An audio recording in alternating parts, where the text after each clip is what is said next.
Hello and welcome back everyone to my channel. My name is Ankit और आज हम पढ़ने जा रहे हैं लूप्स क्या होते हैं पाइथन में। Before jumping to the topic, चलिए हम पहले देखते हैं कि क्यों जरूरत पड़ी हमें लूप्स की।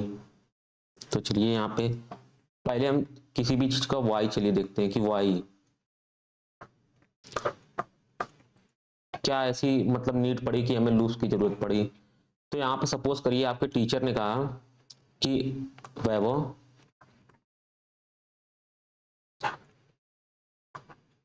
Print 5 times Python is awesome. तो आपने पाइथन का इस्तेमाल करके 5 बार पाइथन लिख दिया, मतलब पाइथन इज ऑसम लिख दिया।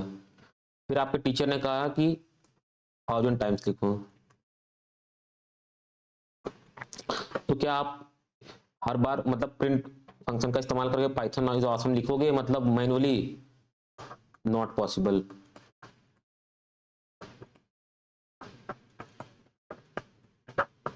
तो यहाँ पे आपको 1000 बार मतलब 1000 टाइम्स लिखना पड़ता print Python is awesome, which is not practically possible. और आप लिखोगे भी नहीं और कोड मगअप हो जाएगा, मेंटेनेबिलिटी भी नहीं रहेगी, रीडेबिलिटी भी खत्म हो जाएगी, मतलब कोड अच्छा भी नहीं लगेगा। तो इस चीज को सॉल्व करने के लिए हमारे पास क्या आया, लूप्स आए हैं। यहाँ पे मैंने एक लूप लिया है, मतलब फॉर लूप है ये। अभी मैं आपको इसको आगे समझाऊंगा कि ये मैंने पूरा कोड क्या लिखा है। फिलहाल के लिए आप समझिए कि हमने यहाँ पे for I in range 5 print Python is awesome. तो आप देख सकते हो कि हम इसी पर्टिकुलर चीज को पाइथन इज ऑसम को यहाँ पे हमने 5 लाइन में लिखा और यहाँ पे देख सकते हैं कि आपको 2 लाइन्स ऑफ कोड लगी और आप वो पूरी चीज प्रिंट कर पाओगे पाइथन इज ऑसम जो आप करना चाहते हो। अगर आपको 1000 टाइम्स लिखना रहता तो यहाँ पे क्या करना पड़ता, यहाँ पे रेंज की वैल्यू 1001 दे देते हैं तो ये 1000 बार आपको लिख के दे देता। सोचिए कि कितना आसान हम हमारा काम कर दे रहा है। हमें ज्यादा लिखने की जरूरत भी नहीं पड़ रही है और हमारा काम भी हेक्टिक नहीं हो रहा है। अब चलिए पढ़ते हैं कि लूप्स क्या होते हैं। A loop is a programming concept that allows us to execute the same block of code multiple times। तो ये जो प्रिंट है यही हमारा ब्लॉक ऑफ कोड है, मतलब same block of code multiple time without writing it again and again. अब देखिए हम बार बार प्रिंट पाइथन इज ऑसम नहीं लिख रहे हैं, हमने बस एक लूप लगा दिया फॉर आई इन रेंज और हमारा कोड एग्जीक्यूट कर रहा है। मतलब instead of repeating the same code manually, यहाँ पे देखिए हम मैन्युअली लिख रहे हैं print Python is awesome, print Python is awesome, print Python is awesome like this. We use to loop to automate repetitive task. जब हमें कोई टास्क मतलब रिपीटेटिव करना हो, जैसे कि यहाँ पे हमें 1000 बार पाइथन इज ऑसम, ये एक रिपीटेटिव टास्क है। तो जब इस तरीके के मतलब सिचुएशन या सिनारियो आते हैं तो हम लूप का इस्तेमाल करते हैं। जैसे एक रियल टाइम एग्जांपल मैं ले लेता हूं।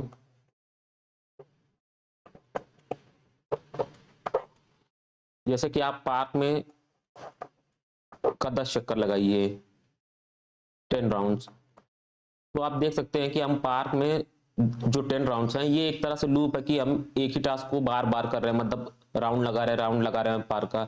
तो इस तरीके से लूप काम करता है और यही है लूप।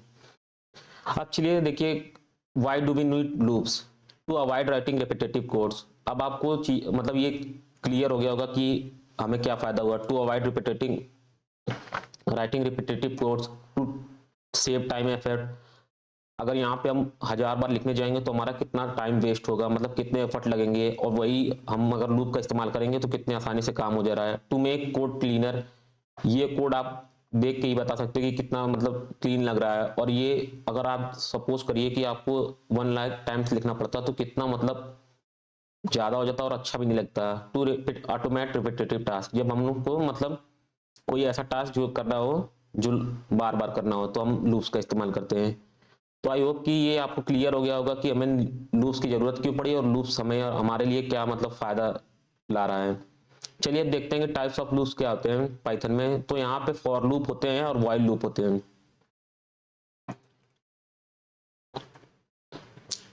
अब चलिए आज की वीडियोस में हम पढ़ते हैं कि व्हाट इज फॉर लूप। तो चलिए सेंटेंस पढ़ते हैं, मतलब ये जो लिखा गया है। A for loop is used to execute a block of code repeatedly by iterating over a sequence. मतलब हम एक मतलब फॉर लूप का इस्तेमाल करके हम एग्जीक्यूट करते हैं block of code by iterating, मतलब सीक्वेंस, मतलब लाइक लिस्ट, स्ट्रिंग, टपल और for a fixed number of iteration. अभी मैं आपको सबकी मीनिंग समझा दूंगा, फिलहाल के लिए आप ये सेंटेंस समझ लीजिए कि मतलब a for loop is used to execute a block of code repeatedly by iterating over a sequence, list, string, tuple, मतलब सीक्वेंस के डेटा टाइप में आते हैं, और for a fixed number of iteration. चलिए यहाँ पे सिंटेक्स देखते हैं कि फॉर लूप का सिंटेक्स क्या होता है। तो फॉर लूप का सिंटेक्स होता है, फॉर अगर हमें लिखना है फॉर लूप तो हमें पहले फॉर रिजर्व कीवर्ड लिखना पड़ेगा, फिर वेरिएबल। यहाँ पे तो हम वेरिएबल में कुछ भी ले सकते हैं, आप अपने जो चाहें नेम ले सकते हैं, लाइक आई, जे, आपका जो मन करे। ये कोई मतलब यहाँ पे मैंडेटरी नहीं है कि आप वेरिएबल ही मतलब लिखें। इन सीक्वेंस, तो यहाँ पे आप जानते हैं कि इन सीक्वेंस मतलब स्ट्रिंग, लिस्ट या टपल। तो यहाँ पे मैंने एक एग्जांपल लिया है, चलिए मैं इस एग्जांपल को आपको समझाता हूँ।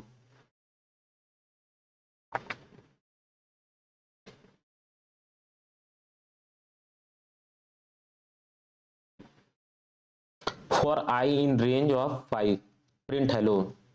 चलिए पहले मैं यहाँ पे आपको इसकी मीनिंग समझा देता हूँ कि यहाँ पे जो आई है हमारा,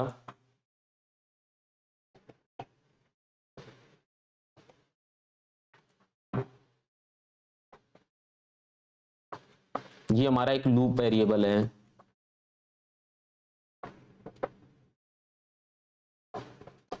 और यहाँ पे ये मैंडेटरी नहीं है कि आप आई ही लो, आप यहाँ पे कुछ भी ले सकते हो जो आपका मन करे।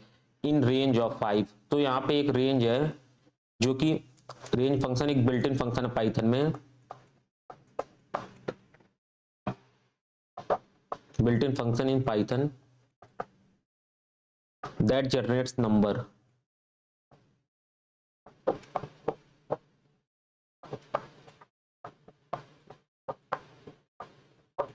तो ये हमें जनरेट नंबर्स करके देगा फ्रॉम 0 to 4। ये मतलब 5 को एक्सक्लूड करता है क्योंकि 0 से 4 तक की वैल्यू देता है, और इसके अंदर आया इस ब्लॉक ऑफ कोड के अंदर और एग्जीक्यूट किया प्रिंट हेलो।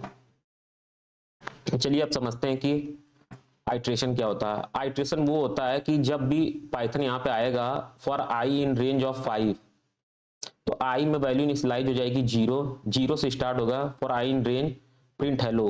तो जब भी फॉर लूप अपना ये पूरा एक ब्लॉक, पूरा एक लूप एग्जीक्यूट करेगा, एक राउंड ऑफ लूप, तब उसको हम बोलते हैं आइट्रेशन।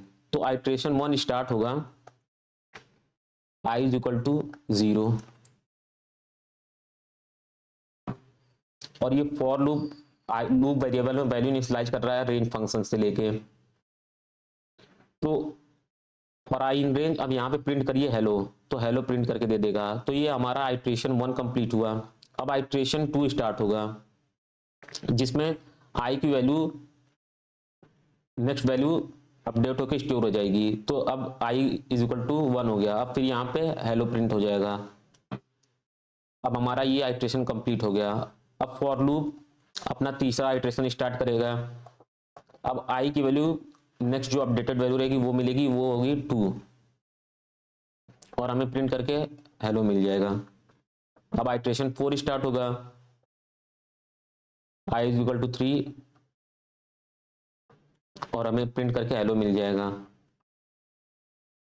अब आइट्रेशन 5 स्टार्ट होगा, और यहाँ पे आई की वैल्यू हो जाएगी 4, और प्रिंट करके हेलो मिलेगा। तो आपको जैसे मैंने बताया था कि ये रेंज फंक्शन हमें 0 to 4 नंबर तक जनरेट करके देगा। तो यहाँ पे आप देख सकते हैं कि 0 1 2 3 4, और ये 5 तक नहीं जाएगा, एंड वैल्यू को एक्सक्लूड करता है। और ये जो हमारा आइट्रेशन है, तो आप देख सकते हैं कि हमने कितने आइट्रेशन परफॉर्म किए, 5 आइट्रेशन। तो अब आपको यहाँ पे समझ मतलब आप सेंटेंस आपको समझ में आएगा। For loop is used to execute a block of code repeatedly by iterating over a sequence और a fixed numbers of iteration. तो आइट्रेशन आप समझ गए होंगे। और फॉर अ फिक्स टाइम कि मतलब यहाँ पे देख सकते हैं कि वैल्यू हमारी फिक्स है कि हमें 5 तक ही मतलब रेंज हमारी जो है 5 तक है। चलिए अब दूसरा एग्जांपल लेता हूँ जिसमें आपको समझाते हैं कि आइटरेटिंग ओवर अ सीक्वेंस। तो यहाँ पे हमने नेम नाम का एक लिस्ट लिया है जिसमें वैल्यू इनिशियलाइज की है Ankit, Rahul, Priya. For name in names print names. तो यहाँ पे क्या होगा, पाइथन यहाँ पे आएगा और नेम नाम के एक मतलब मेमोरी बनाएगा जहां पे वैल्यू इनिशियलाइज कर देगा अंकित, लिस्ट है ये राहुल एंड प्रिया। अब यहाँ पे आएगा Python for name in names. तो यहाँ पे जो नेम है ये हम आइट्रेट कर रहे हैं ओवर अ सीक्वेंस, मतलब दिस इज द, ये एक आइट्रेट है, ये आइट्रेट कर रहा है ओवर अ सीक्वेंस। और यहाँ पे हमारा सीक्वेंस क्या है, लिस्ट है।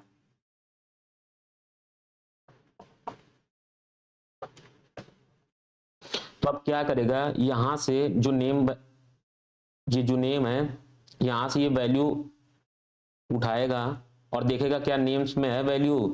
इन ऑपरेटर मैंने आपको बताया था कि वो चेक करता है कि क्या वैल्यूज है, तो यहाँ पे वैल्यूज है।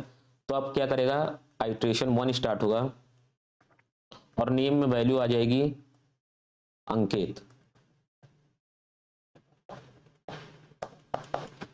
और ये प्रिंट करके हमें क्या दे देगा, नेम अंकित। तो इस तरीके से आइट्रेशन 1 होगा, आइट्रेशन 2 आएगा, फिर फॉर लूप देखेगा फॉर नेम इन नेम्स, तो फिर जाके चेक करेगा क्या नेम में, यहां से वैल्यू उठाएगा, राहुल है नेम में तो राहुल को उठाएगा, यहाँ पे वैल्यू में आ जाएगा राहुल,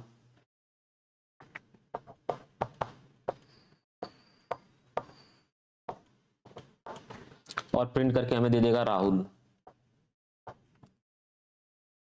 अब यहाँ पे फॉर लूप का तीसरा आइट्रेशन स्टार्ट होगा, इसको अपडेटेड वैल्यू मिलेगी नेम की, मतलब आइट्रेट करके। तो यहाँ पे नेम में आ जाएगा नेम प्रिया, अब प्रिंट करके हमें मिल जाएगा प्रिया आउटपुट में। तो आप देख सकते हैं कि अब फॉर लूप, अब यहाँ पे एकदम चीजें आपको क्लियर हो जाएगा। For loop is used to execute a block of code by repeatedly by iterating over a sequence. यहाँ पे हम आइट्रेट कर रहे हैं मतलब एक लिस्ट के ऊपर, जहाँ पे फॉर नेम जो है ये आइट्रेट कर रहा है नेम्स मतलब सीक्वेंस में, लिस्ट में, और प्रिंट करके हमें दे दे रहा है वैल्यू। और for a fixed number of iteration, यहाँ पे हमारे लिए फिक्स्ड था, मतलब कि हमें 5 तक ही जाना था। मतलब यहाँ पे जो रेंज फंक्शन है वो जनरेट हमें वैल्यू करके देगा फ्रॉम 0 to 4, और ये जो फॉर लूप है इसमें हर बार आई की वैल्यू इनिशियलाइज करेगा रेंज फंक्शन से लेके 0 1 2 3 4, 5 को एक्सक्लूड करता है। तो आई होप कि ये आपको चीजें क्लियर हो गई होंगी कि मतलब लूप क्या होते हैं, उसके फायदे क्या होते हैं, why do we need loop, types of loop आज हमने बात की फॉर लूप की, और हमने कुछ कोड भी देखा कि मतलब कैसे चीजें काम कर रही हैं। अगली वीडियोस में हम पढ़ेंगे रेंज फंक्शन को अच्छे से, और उसके बाद हम पढ़ेंगे व्हाइल लूप। तब तक के लिए चलिए अपने VS कोड में चलते हैं और इसी कोड को एग्जीक्यूट करते हैं। For I in range of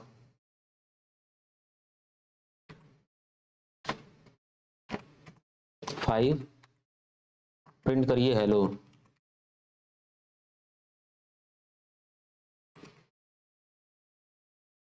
अब आपको देख लीजिएगा 5 बार हेलो आपको प्रिंट करके मिल जाएगा।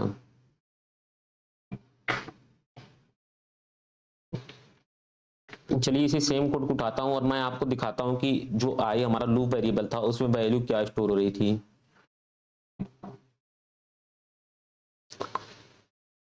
मैंने जैसे आपको बताया था कि ये 0 1 2 3 4 मतलब वैल्यू जनरेट करके दे देगा,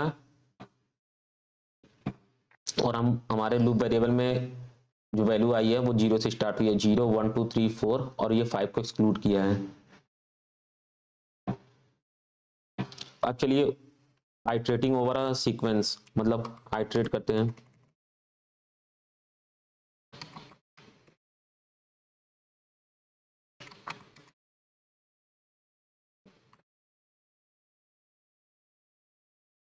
जब यहाँ पे हम नेम नाम का एक वेरिएबल बनाते हैं जिसमें लिस्ट लेते हैं और वैल्यू देते हैं अंकित एंड सत्यम। अब यहाँ पे एक फॉर लूप लगाते हैं, फॉर नेम इन, यहाँ पे मैं आई भी ले सकता हूँ, चलिए मैं आपको दिखाता हूँ, फॉर आई इन नेम्स यहाँ पे आप वेरिएबल का नेम कुछ भी लिख सकते हैं जब आइटरेट कर रहे हैं सीक्वेंस में। तो मतलब यहाँ पे चलिए मैं करा रहा हूँ प्रिंट आई को, देखिए मुझे अंकित और सत्यम मिल गया आइटरेट किया जब मैंने एक सीक्वेंस में। आई होप कि आपको चीज़ें क्लियर हो गई होंगी। अगर चीज़ें क्लियर हो गई होंगी तो वीडियो को लाइक करिए, शेयर करिए, सब्सक्राइब करिए। टिल देन मिलते हैं अगली वीडियो में, जहाँ पे बात करेंगे रेंज फंक्शन क्या होते हैं। Thank you very much.